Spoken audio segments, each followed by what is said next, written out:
Okay, so I just left the Apple store and it's December 2025. And isn't it funny that it took me this long to get my first demo of the Apple Vision Pro, even though I was working on a industrial AR device almost 8 years ago. So, yeah, why? I guess we should probably cover that. Why? Because I get it in my mind's eye. So, the real question then is like, after I did the demo, what was different than my expectation given I have helped like build some of this technology and also commercialize it and take it to market and get adoption by industrial enterprises that are Fortune 500 companies. The immersive video is super cool. You feel like you're there, a sport match, a concert, you're inside the movie. That's cool. Like moving the windows, you sort of like get it before you even do a demo.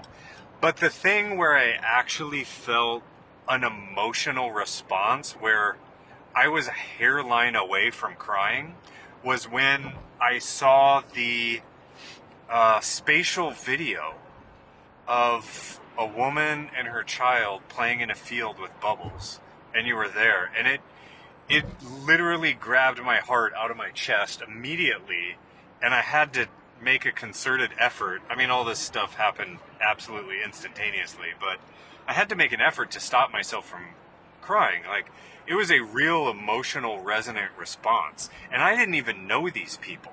Like, they weren't even my family, they weren't like even the same culture as me, and yet I felt connected in a way as if they were my family. That's insane. That is one of the most powerful mechanics, soulful connection points. Everybody on this planet is looking for connection.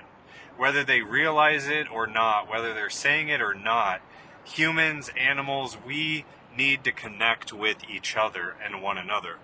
So the fact that I connected with complete strangers to the point where I felt like they were my family immediately, like that's hard to understate.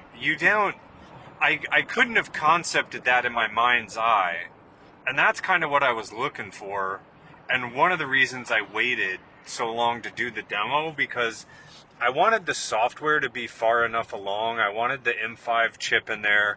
I wanted the field of view to be wide enough, and I just wanted it to be at a space. And I felt like with iOS 26 that they updated, the new M5 chip in there, and then, you know, it's also funny, I did this on a Monday morning after getting a haircut and getting a recommendation for a peanut mocha latte, which is interesting, but also really good. And then I ran into this woman and we started talking about psychedelics and like pulling back the veneer like randomly. So that was crazy.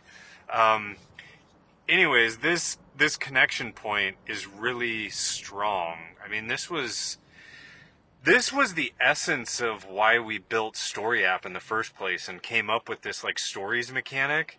It was to connect with other people. And so given our world, our society needs to pass this great filter and we don't blow each other up in this debate about AI, like, is it going to blow us up? Like, the fact that we could connect with humans of different cultures, different languages, different times, right? Which is also super interesting. Like, given this is 100 years in the future and you're like connecting with your ancestors from the past, like, that's wild. And the social networks, like, they've lost this soul. They lost it a long time ago. It's just monetize ads and like just dial up engagement to a certain level where it doesn't turn into spam. Just right below that level where we're still optimizing growth and monetization, but not enough where people reject it because of the sugar high.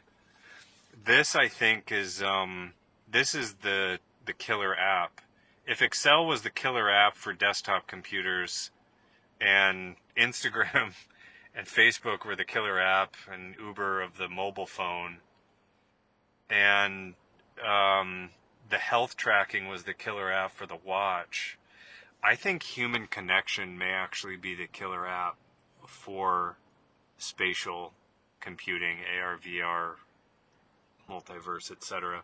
And you have to have realistic imagery. It has to be as close to real life as possible. You can't do this cartoony stuff.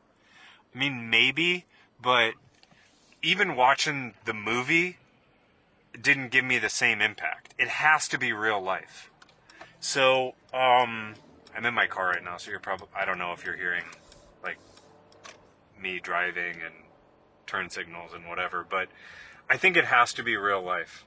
I think that's why this multiverse, like, Facebook thing just frickin' flopped, and it just looks stupid, and, like, yeah, Roblox and Minecraft and everything, there's a space for that, but you're not going to get that emotional, instantaneous emotional hug and connection point to the point where you're at tears instantaneously, not after taking you through a story and like a love of a character and rooting for them.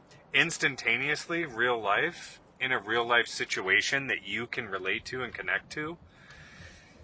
Like, something about it. So then the question remains, what is the application for that? And I'm hard pressed. I don't want to say it's social media as we've defined it in the past. I hope it's not. I think you need to rethink it from the ground up. And I think it needs to be centered around this emotional connection between individuals, and animals and the earth and just nature in general. So that is the key finding. And we'll see how this plays out over time. All right, that's it. Sean Everett signing out. Peace.